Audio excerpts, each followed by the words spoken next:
Welcome back. Let's talk about you and your brain on autopilot and what that means for your success in this program and your success in life, in business, and in your relationships. Now, some of you have probably heard the phrase, what fires together wires together. This clever phrase was first used in 1949 by Donald Hebb, a Canadian neuropsychologist known for his work in the field of associative learning. And what it means is that every experience, thought, every feeling, every physical sensation that you have triggers thousands of neurons which form in your mind a neural network. Imagine, if you could, a 6-lane superhighway. Now, when you experience something over and over and over again, the brain learns to trigger the same neurons every time. In plain English, it means that when you learn to do something over and over and over again, that your brain is going to give you the same response. Now, why might this be important for you to know? It can be really beneficial for you to have neurons wired together because it helps you to learn, store, and recall information in an effective way. For example, when you're getting to know an acquaintance and getting to know them better, your neural network is going to help you to remember the person's name through a lot of different subtle triggers. When it can go awry is when we rewire neurons to respond to a situation in new ways. And an example of when it had gone awry in a way that would be less than beneficial. Let's say somebody got up on stage and got really nervous and then people started laughing at them. Maybe in that kind of a situation where they were asked to speak again, now it's triggered a fight or flight response, which isn't even appropriate. So let's talk a little bit more about what this means. And I love the metaphor offered by the neuroscientist Alvaro Pasquale Leone in the book by Norman Doidge called The Brain That Changes Itself. If you haven't read the book yet, then I highly recommend that you check it out, especially if you're somebody like me that likes to be responsible for their own learning to keep doing what it is that you need to do.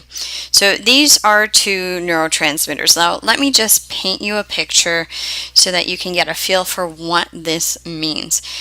If you imagine your brain like a snowy hill in the winter, especially here in Canada, we get a lot of snow. Now, imagining that snowy hill in the winter, when you go down the hill on the sled, you can be flexible because you have the option of taking different paths through the soft snow every time. But if you choose to go down the same path a second time or a third time, now you're going to start developing a track. And over time, these tracks become really speedy and efficient at gliding the sled down the hill. But it literally takes very little time to get stuck in a rut, and taking a different path becomes increasingly difficult. But thanks to the brain's wondrous capacity for learning and rewiring itself, it's definitely possible. So let me show you, if you see up on the slide, this whole idea of the neurotransmitter, where we have these neurotransmitters that bridge the synaptic gap. What that means is literally, I'm going to make it really simple for you, okay? All the information that comes into your brain comes in electronically, but it must pass those gaps you see between the two neurotransmitters chemically. So, happy neurotransmitters, happy day.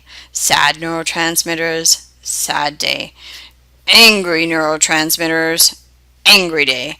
And this happens instantly, as if I just snap my fingers.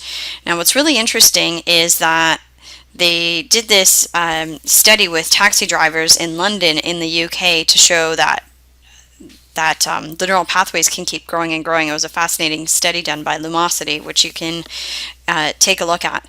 But we used to think that the brain was static, and that meant if you were a certain way that you could never change. What we've learned now is that you can teach different parts of the brain to do different things.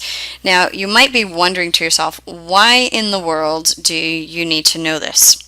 And what does it really mean for your business? Well, when we talk about what fires together, wires together, I want you to think about it, one, from a perspective of how do you prepare to go out and meet people. If you've had an experience where every single time you go out you have a great time, it's easy to talk to people, guess what? The next time you think about going out and networking and talking to people, you're going to be thinking it's going to be a great time. It's going to be easy. Vice versa, Let's say you go out networking and every time you get nervous, you forget what to say. Well, guess what? Because of what fires together, wires together, now before you've even set out, you're already thinking about the future as if it already happened. Remember, we just talked about the fact that the unconscious mind is unable to tell the difference between fantasy and reality. And now you're getting nervous before the events even happen. Now, you'll be happy to know when we get into the Influence Like a Pro module, we're going to give you some activities to start being able to shift that inside yourself. From a second perspective, I want you to think about this from marketing and messaging, that when people get a consistent experience of your brand or your product, it also becomes part of this whole idea of what fires together, wires together. Companies like Marlboro, back in the day, the cigarette company, or Coca-Cola have been associated with the color red. Right? Now, chances are you and I probably have smaller marketing budgets than Marlboro or Coca-Cola. But what I want you to think about is your customers' brains are constantly forming new associations, and is your brand wiring itself the way you want it to when they think about who you are? Last thing I want you to think about for this section is the thoughts that you think the most become autopilot. Now, this is really, really important, because the thoughts that you're thinking the most, if you take a good look at your life, are really going to be a huge clue about what's going on that unconscious level. Because lots of times people will come to me and they'll say, Andrea, I want to make money. I really believe making money is good. I have this big money mindset. And then we take a look at their life and there's lots of chaos. Bills aren't being paid. And, even talking about taking a vacation or doing anything fun, it's like it's completely outside of the realm of awareness. And when we start talking, what becomes really apparent is that their thoughts are actually playing on that small side.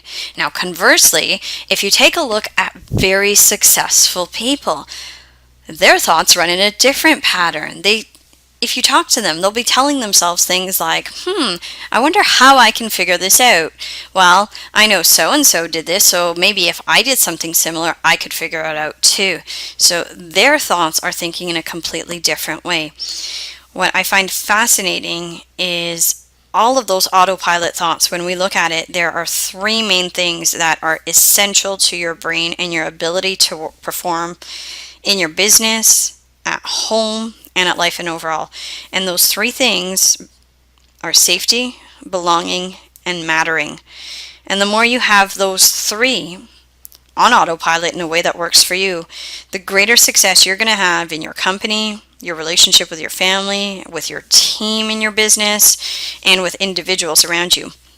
Now, here's something I really want you to wrap your hands around, is that in every communication and in every conflict, you're unconsciously either reinforcing or begging for safety, yes, on an unconscious level, belonging, mattering, or a combination of those three.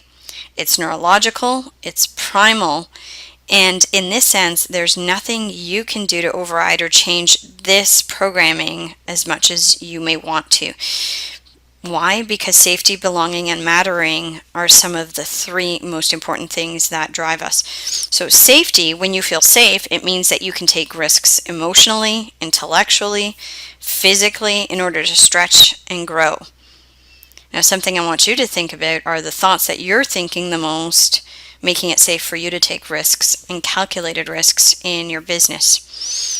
Belonging means that you feel connected, almost like a tight-knit tribe where everybody's equal and we're all headed in the same direction to hit our goals. This is very powerful if you think about literally communities where people will do whatever they need to do to keep their own safe. And mattering means that you and me, each of us, is contributing individually to what it is that we do in our business in a unique way. It means that you're valuable, you're making a difference, that you're appreciated, and if possible, publicly acknowledged. So what I want you to think about is your business operating in this way, because as a leader, as an entrepreneur in your business, you need to identify whether the thoughts that you think the most are also contributing to it being a safe place for the people around you. So safety plus belonging plus mattering equal trust. So let's make those run on autopilot for you.